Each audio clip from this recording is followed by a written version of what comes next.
Your thoughts become our words, and our words become our actions, and our actions become our habits, and then our habits become our character. So you see that, like that whole timeline of events, right? Our character, right? But it all began in our thoughts.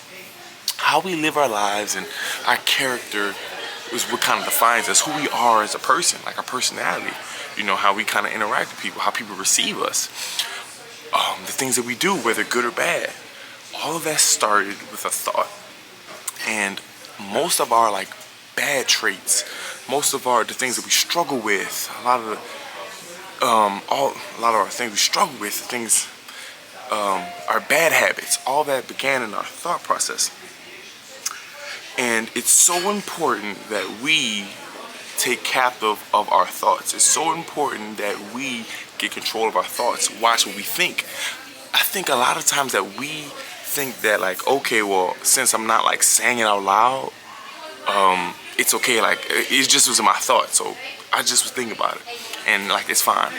And since it's been in our thoughts so long, it kind of like manifests into our words, and we were like, well, I just said it, like I'm not actually gonna do it. And then like we said it so much, we actually start doing that thing. And then we start doing that thing, we're like, okay, it was a one-time thing, I'm not gonna do it again. And then we make a habit of it. And since we have a habit of doing this thing, that like now becomes our character, like who we are. And it all started with just a thought, like just a simple thought. And it's so important that we take control of our thoughts, because like we may like think it's so minuscule and minor, but no, it's like much bigger than that. Your thoughts like leak into your life and like become a part of your identity. So if anything, like I need to like nip it in the bud. I need to stop it in its root, which is in my thoughts. If I think about my toxic ex, if I just think about them all the time, right? And I know I don't want to be with them, I shouldn't be with them, they're not healthy for me. I have a toxic ex, but now I start talking about this toxic ex. It's been my thought process for so long, and it's gonna kind of manifesting into where, like, okay, now I'm back with my toxic ex, right? But it all started because I was thinking about it. And when I first got saved, that was like the difficult part. The first year of me being saved was so difficult because I'm like 1 foot in, 1 foot out. Actually, I'm not. Actually, I'm like 2 feet out, no feet in. And I'm like, dang, like being saved is so hard. Like I suck at this. Like I can't get this thing right at all. And I was still doing the same things I was doing beforehand. I just would feel conviction because I was like saved. So like I'm doing the same things I was doing beforehand. It don't feel right, but I'm doing it anyway. I'm like, why am I struggling like trying to live for God? And the reason was because the simple fact of my thoughts, like my mind hadn't changed at all. Like all I did was accept God in my life, but my mind didn't change at all. My mind's still the same. My mind still likes all these things that aren't of God. And what I did wrong, and what a lot of us Christians get wrong, or like the wrong idea, we think since we now accept God into our life, we get like a new mind, right? Like we get a new mind. Like, okay, you got Jesus, okay, new mind, which is like totally wrong. No, you have the same mind. The same mind you had beforehand, the same mind you have then. But now you have God, you have Jesus in your life, so now what he's doing is give you a new heart. But now that you have a new heart, you still have the same mind. But our mind kind of leaks into our actions, right? So the Bible said we have to take captive of our thoughts. We must control our thoughts and not let our thoughts control us. Because, and I'm going to take it back.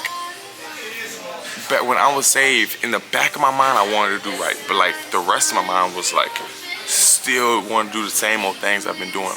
But like the back of my mind wanted to do right. So with the rest of my mind, I was like, okay, once I realized that, okay, it all starts in my thoughts, I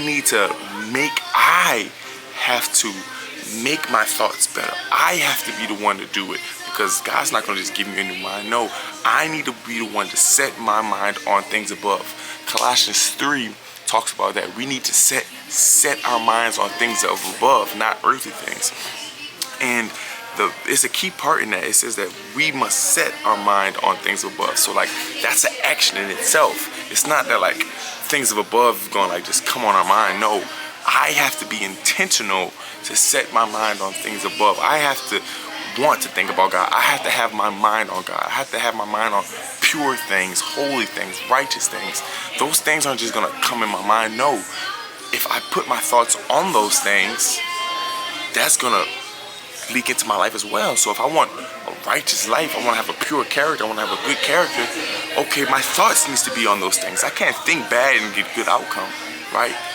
I have to, I have to think good in order to have a good life, have a good character, have good habits. And it's a work, it's a practice, it's setting on, it's like setting.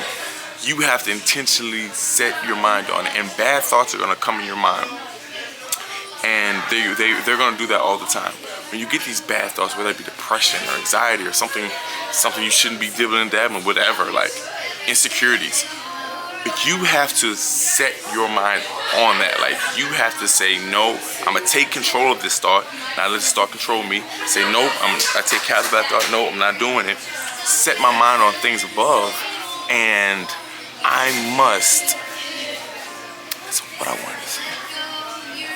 And this is what I want to say.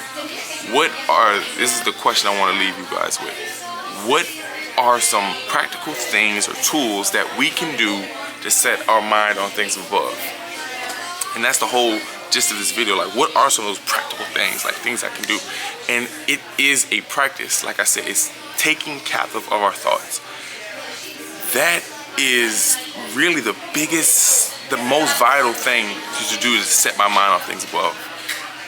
I have to take captive of like things that are like aren't good, right? So anything that's like negative in my mind, anything that's unholy, like anything bad that's in my mind, I have to take captive of that, one. And two, I must, how I wanted to word that, I must fill my mind up with things up above, right? We fill our minds up with so many different things, right? Like, and whether it be intentionally or unintentionally, like I could be just listening to music or something on my timeline, or just casually walking around, like things that we kind of go about in life is kind of filling into our mind. And like I said, with several minds on points in my life, so I need to be intentional into like, what am I feeding my mind in order to get these good results? So how do we practically do that? It's two things. Taking captive of all negative thoughts and filling my mind with all pure good thoughts, positive thoughts. So I hope that helps, and I'm out.